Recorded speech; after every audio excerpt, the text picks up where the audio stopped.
తెలంగాణలో ఈడీ సోదాలు మరోసారి కలకలం రేపుతున్నాయి. ఎన్నికల ముందు వరకు ఐటీ ఈడీ సోదాలతో తెలంగాణ రాజకీయం వేడెక్కిన విషయం తెలిసిందే. ఎన్నికలు పూర్తయిన తర్వాత కూడా ఈడీ సోదాలతో తెలంగాణ రాజకీయం ఆసక్తి రేపుతోంది. పటాన్చెరు బీఆర్ఎస్ ఎమ్మెల్యే గూడెం మహిపాల్ రెడ్డి ఇంట్లో కూడా ఈడీ అధికారులు సోదాలు నిర్వహించారు.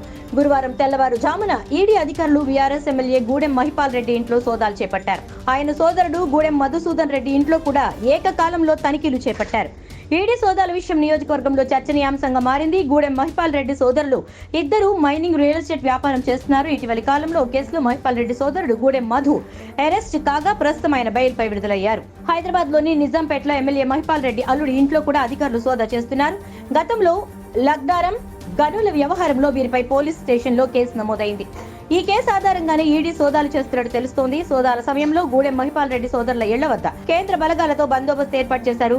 మరోవైపు మహిపాల్ రెడ్డి ఇంటికి బీఆర్ఎస్ నాయకులు కార్యకర్తలు భారీగా తరలి వస్తున్నారు. వారిని అదుపు చేసేందుకు కేంద్ర బలగాలతో భద్రత ఏర్పాటు చేశారు. ఇదిలో ఉండగా మహిపాల్ రెడ్డి అల్లుడు తాజాగా 3 కోట్ల ఖరీదైన విలాసవంతమైన కారు కొన్నట్లు సమాచారం.